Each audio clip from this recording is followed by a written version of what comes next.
Hello everyone, मैं मिथुन सिंह स्वागत करता हूं आप सभी का। आशा करता हूं आप सभी बहुत अच्छे होंगे। और फाइनली भीमराव अंबेडकर जी की रचित संविधान की जो है जयकार हुई है, जीत हुई है।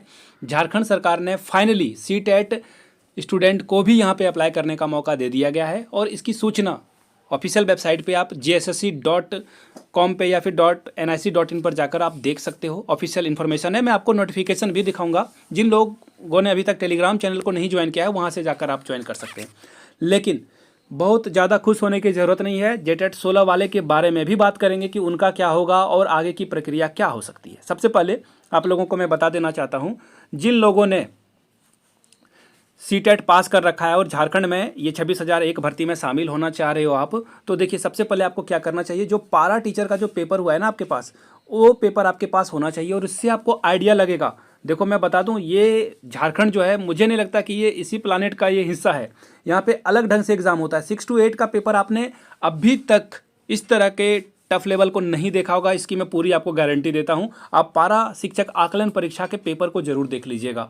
अब आप बोलोगे वो कहाँ मिलेगा, उसके लिए आपको आना होगा मेरे ईमेल आईडी पे या इंस्टा आईडी पे। यहाँ से मेरी ईमेल आईडी देख लो, yourmithunsingh@gmail.com पे आप मुझे मेल कर सकते हो। If you on Instagram then do follow me @imithunsingh। वहाँ से जो है आपको पारा शिक्षक के जो प्रीवियस ईयर क्वेश्चन पेपर है और साथ में ही झारखंड टैट के जो एग्जाम हुए ना, वो पेपर आपको मिल जाएंगे ओनली 70 रुपीज़ में। जी हाँ, जहाँ से फ्री में मिल रहा है आपको, अगर कहीं वेबसाइट से मिल रहा है तो जाकर लूट लो, और नहीं मिल रहा है तो फिर जो मैंने आपको बात बताई वहाँ से आकर आप जो है ये पेपर को ले सकते हो। अब देखिए ऑफिशियल अनाउंसमेंट जो हुई है उसके बारे में बात करते हैं। और मैंने जब पुरानी वीडियो बनाई थी ना, तो बहुत जेटेट 16 वाले ने आकर कमेंट करा था अब क्या होगा, ये क्या होगा।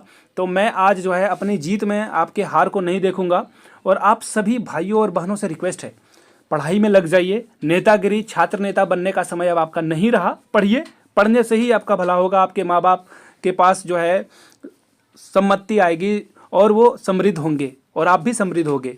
तो इसीलिए पढ़ाई पे लग जाइए और ये नेतागिरी करने का समय नहीं है। कुछ नेता हैं जो कि जैक के बोर्ड के पास जाएंगे, विधायकों के पास जाएंगे, ज्ञापन देंगे। तो फाइनली हाईकोर्ट का निर्णय है और हाईकोर्ट के इस निर्णय से, देखिए मैं हमेशा से मानता हूं कि अगर किसी एक डिसीजन से सभी का भला हो तो उसी डिसीजन के साथ हम लोगों को चलना चाहिए। तो फिलहाल झारखंड में ये जो डिसीजन आया, इससे सभी का फायदा होगा। जेटेट 16 वाले भी लाभान्वित होंगे, नए सीटेट विद्यार्थी भी लाभान्वित होंगे और किसी का नुकसान नहीं हो रहा है इसमें। इस बात का खास ख्याल आपको रखना चाहिए कि किसी का इसमें नुकसान नहीं हो रहा है। अब जेटेट 16 वाले कमेंट सेक्शन में आकर गंद मचाएंगे कि जेटेट 2012 नियमावली का क्या हुआ। तो देखो भाई, जेटेट 2016 जब आपने पेपर में दिया था तो जेटेट 2016 वाले पेपर में उन्होंने लिख रखा था, झारखंड शिक्षक पात्रता परीक्षा सिर्फ और सिर्फ एक पात्रता परीक्षा है, जॉब की कोई गारंटी नहीं है। उसमें लिखा हुआ है, जाकर पढ़ लेना। नहीं पता हो तो ईमेल कर लेना। मैंने ईमेल बताया ना, कुछ लोग नंबर मांगते हैं कमेंट सेक्शन में, ईमेल में बताया है, देख लेना जाकर। अब रही बात कि हाईकोर्ट का एक और निर्णय है जिसमें आप लोगों को डाउट होना चाहिए, जहाँ पे इन पुराने विद्यार्थियों को एक बार जो है मौका देने की बात कही गई थी कि इन लोगों को जो है 2012 के नियमावली के अंतर्गत जो है आप जो है सम्मिलित करें। तो देखिए इन लोगों को 9 तारीख यानी कि कल ही जो है इन लोगों को बुलाया गया था शिक्षा सचिव रवि सर के पास, और इन लोगों ने अपनी राय रखी और इन्होंने बहुत लंबे लंबे जो है तोप खाने छेपे इन्होंने। उनके आप रिकॉर्डिंग को देख सकते हो, बहुत सारे न्यूज़ चैनल ने इन लोगों को कवर करा था। ये जो है लंबे लंबे जो है छोड़ रहे थे वहाँ पे कि सीटेट वाले का जो एग्ज़ाम है वो 10 साल हुआ है, 20 साल हुआ है, 30 साल हुआ है। तो इस तरह की बात ये वो जो है कह रहे थे। तो अच्छी बात है, कह रहे थे तो कोई बुरी बात नहीं है। लेकिन भैया जो झारखंड का ही विद्यार्थी और झारखंड में ही जॉब करना चाहता है, 2016 के बाद से सरकार ने जेटेट की परीक्षा नहीं ली है, तो ये कहाँ जाएंगे ये बताओ आप। इसका कोई जवाब है आपके पास? जेटेट के माध्यम से ही भर्ती होनी चाहिए, मैं अभी भी एग्री हूँ। लेकिन जेटेट की परीक्षा हुई है 16 के बाद, नहीं हुई है ना। तो इसमें जो है अन्याय हो रहा है या नहीं हो रहा है? आप जो है मक्खन मलाई खुद खाना चाहते हो तो भैया नुकसान तो होगा। जब भी चोरी अपने आप जो बोलते हैं ना, छोटा सा हिस्सा लेकर आप छोटे से आप सदस्य हो, बहुत कम लोग हो आप लोग, और उसके बाद जो है पूरा का पूरा हिस्सा आप ही बटोरना चाहते हो, तो ये तो होगा नहीं। और फाइनली ये अच्छी निर्णय है। अब देखिए कुछ लोग जो है कमेंट करेंगे कि सीटेट अपेयरिंग वाले का क्या होगा। तो देखिए भैया, आप लोगों के लिए सॉरी रहेगा। आप लोग बस दुआ करो कि ये जो वैकेंसी है और कुछ दिनों के लिए टल जाए तो आप इसमें सम्मिलित हो सकते हो, लेकिन इसके चांसेस बहुत कम है। नोटिफिकेशन मैं आपको दिखाता हूं ताकि आप चीज़ों को समझ पाओगे। ये रहा देखो नोटिफिकेशन, यहाँ से आप देख पाओगे 10/1/2024 का नोटिफिकेशन आपको यहाँ से दिखेगा। इसमें देखिए क्या बातें कही गई है वो मैं आपको जो है बिल्कुल वर्ड टू वर्ड आपको जो है पढ़कर सुना देता हूँ। माननीय झारखंड उच्च न्यायालय द्वारा याचिका संख्या WP 2785/2023 झारखंडी सीटेट उत्तीर्ण अभ्यर्थी संघ बनाम जो राज्य सरकार है उसके साथ लड़ा गया था, जिसमें सूरज बिहारी मंडल। देखिए इन नामों को हम लोगों को याद रखते रहना चाहिए।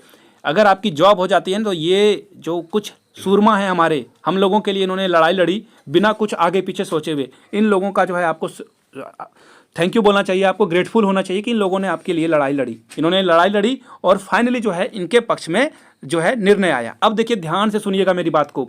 यहाँ से जो है सीटेट कौन अभ्यर्थी शामिल हो पाएंगे, कौन से एस्पिरेंट शामिल हो पाएंगे उसके बारे में बताया गया है। वैसे स्थानीय निवासी जो सीटेट अथवा पड़ोसी राज्य से टेट उत्तीर्ण है, यानी कि बिहार से, झारखंड के विद्यार्थी, उत्तर प्रदेश से भी टेट पास हो सकते हैं, वेस्ट बंगाल से भी टेट पास कर सकते हैं। तो ये विद्यार्थी जो है टेट पास हैं तो वो शामिल हो सकते हैं। तो इससे क्या समझ में आया आपको कि अदर स्टेट वाले इसमें एलिजिबल नहीं है, अदर स्टेट वाले नहीं भर सकते हैं। आप लोगों के लिए मुझे थोड़ा सा बुरा लग रहा है अदर स्टेट वाले के लिए, क्योंकि सरकार को ये नहीं करना चाहिए था। हाई कोर्ट को जो है इसमें सम्मिलित कर लेना चाहिए था। खैर सब आपके अनुसार जो है वो एक बात बोली जाती है ना कि सब आपके बस में नहीं होती है, तो ये इन बातों को खैर रहने देते हैं।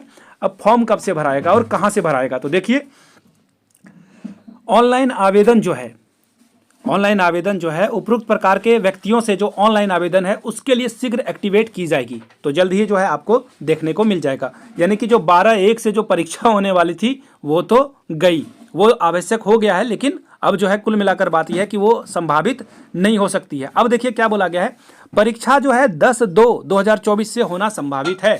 यानी कि एग्जाम आपका 10 फरवरी से होने की जो है सूचना है, लेकिन मुझे नहीं लगता कि इसकी चांसेस है कि ये 10 फरवरी को एग्जाम कंडक्ट करा लेंगे। खैर अगर ये एग्जाम कंडक्ट करा लेते हैं तो बहुत अच्छी बात है, और नहीं कराते हैं तो कोई बात नहीं, लेकिन आपका मार्च से अप्रैल के बीच में एग्जाम कंडक्ट हो जाएगा। तो फटाफट फॉर्म भर लीजिए, पढ़ाई में लग जाइए, आपके पास बहुत कम समय है। छात्र नेता बनने के चक्कर में मास्टर साहब भी नहीं बन पाओगे, तो मास्टर साहब बनना है तो भैया अच्छे से पढ़ाई करो। और 2016 वाले फिर से कहूँगा आराम से पढ़ो, घर में बैठो। और अगर बकलोली अभी भी करना है, जैक के ऑफिस में जाकर, JSSC के ऑफिस में जाकर, high court, supreme court, Hemant Soren और जगन्नाथ महतो के पास भी चले जाना जो मर गए हैं, उनके पास भी जाकर अगर आप कुछ कर सकते हो तो कर लो, आपकी मर्जी है। बाकी तो रब राखा। मिलते हैं किसी और वीडियो में, कोई और इन्फॉर्मेशन आती है तो आपके साथ साझा की जाएगी। Thank you so much.